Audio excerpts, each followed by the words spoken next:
Mas, cara, isso acontece comigo direto. Mas é legal, porque eu só achava que eu era... Isso é uma coisa muito comum de quem tem esse transtorno. A gente só se acha burro. A gente fala que eu sou burro. Você achava burro Eu me ou achava desligado? Eu me Você achava burro. É mesmo? Eu achava que isso era um sinal de burrice. Por causa... Na escola você tinha dificuldade de acompanhar as matérias também? Sim. Depois que eu entendi o que é o transtorno e como ele funcionava em mim, cara... Sabe assim, você vai voltando. É tipo o Sexto Sentido. Você descobre no final, e aí vai voltando, tu. Caraca! Era eu não por reparei isso. isso! Era por isso! Então, assim, eu fui revendo várias coisas do meu passado. Na escola, tinha matéria, tinha às vezes que eu me dava muito bem, tinha vezes que eu me dava muito mal. E aí, o que acontece? Se você deixar pra eu estudar em casa, ler, eu não conseguia ler. E eu tenho um problema, que é meio dislexia isso. Se eu começar a ler alguma coisa, eu vou ter sono, eu começo a embolar as letras, Caramba. eu tenho um problema sério de leitura. Mas quando eu ia pra aula, eu vi o professor falando. E eu tenho uma memória visual muito forte. Então, eu precisava ter o cara falando e mostrando a matéria. Então, quando eu tava vendo a matéria, eu me dava bem. Se eu faltava e tinha que estudar em casa, zero. E aí, eu comecei a fazer outros paralelos. Eu comecei a sofrer um bullying pesado na escola, ao ponto de eu ter que mudar de escola. Sério? Perseguido. Você era gordinho? Eu era nerd. Normal. Era normal. Mais pelo fato de ser nerd. É mais pelo fato de ser nerd que não reage. Eu achava que se eu reagisse, eu era o cara que me implicava, era um cara que lutava karatê e tal. Tá. Eu achava que eu ia morrer.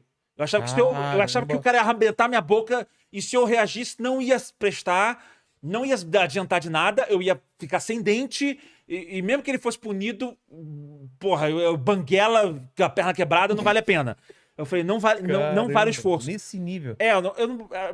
Precisava de alguém chegar e falar assim, enfrenta. Mas eu vou apanhar. Sim, mas ele vai mostrar, só pra você mostrar que não é fácil e você ganhar respeito. Eu não sabia, precisava de alguém falar isso pra mim. Assim, porque eu não dividi isso com meus pais. Meus pais vieram saber disso depois. Né, porque eu tinha vergonha disso. Então, os caras deitavam em mim. Então, cara, eu era o cara que não reagia. Então, todo mundo vinha em cima, tal. Eu vi aquele vídeo do Zangief Kid apanhando. Tô ligado. Nossa, aquilo ali me fez um mal enorme de ver aquilo. E aí, cara, isso foi um ponto de eu ter que mudar de escola. E aí eu lembro que nessa época eu comecei a matar muita aula. Porque eu não queria ir pra escola. Eu comecei a matar aula, eu fingia que ia pra escola, ia pro fliperama jogar Street Fighter, tal. E aí tem um paralelo forte, Street Fighter, né? Era eu botando pra fora essa frustração. E o fato de eu não ir e eu ter que estudar em casa, aí eu reprovei. Porque eu não tinha como aprender. E aí, cara, isso daí começou a fazer muito sentido pra mim. Eu falei, caraca. Tanto que depois, na oitava série, eu lembro que eu tive uma namorada na sala. Aí, a oitava série, eu fui o outro gaveta. Eu aprendi a arma do humor, né? E aí eu fui um dos populares da sala, porque eu era o gaveta é o cara da zoeira. Faz comentário engraçado. E também, diga-se de passagem, eu cresci pro tamanho que eu tenho hoje. Eu tenho 1,84. Já era... 1,81, sei lá, 1,83, gigante. Então, tipo... A galera falava, o que é esse cara? Eu falava assim, a galera, uou! Então, querendo ou não, era intimidador. Claro. Então a galera parou de implicar e eu comecei a ser engraçado e eu comecei a me soltar. E aí eu lembro que nessa época eu tinha uma namorada e aí eu não queria perder uma aula, eu ia pra toda aula. Nessa oitava série, cara, eu fui um dos CDFs da turma. E aí eu falei, cara, é por isso que eu fui o CDF da turma. Não era só porque eu queria impressionar ela. É porque eu estava na aula, então eu podia ver a matéria, então eu aprendi a matéria. Eu não precisava ficar lendo em casa e eu tinha um problema de leitura e tal. Sabe, eu tô te falando uns exemplos. Isso ao longo da minha vida toda eu fui, caraca. É por isso que eu me dou melhor com videoaula do que com apostila. Com apostila, leitura. É por isso que não sei o quê, tal, muita coisa. E aí você entende assim, não é que você...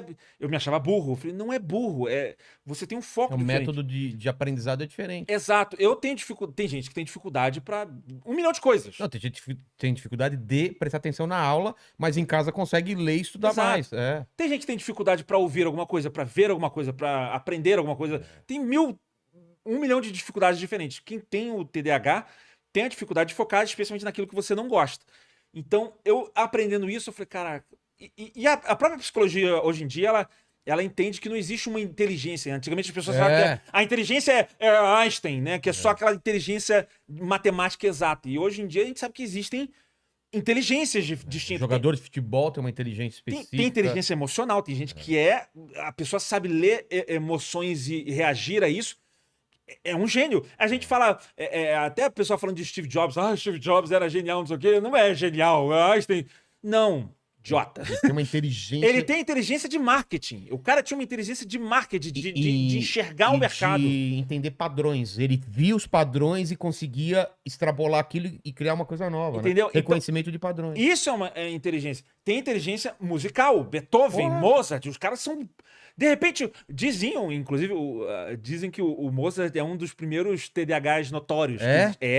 Que era um cara muito criativo, muito não sei o quê. Ele tinha problema de organizar a vida dele toda. Ele morreu uma vala comum, pobre, não sei o quê, que o cara vivia em dívida com não sei o que lá, não sei o quê, mas era um gênio. Então, mas na época não tinha nenhum suporte, né, que tem hoje em dia, nenhum entendimento sobre isso. Mas é um outro tipo de inteligência, né? O cara podia não fazer uma conta matemática ali de coisa, bota um piano na frente do cara, o cara fazia uma peça mega complexa, e tu fala, meu Deus...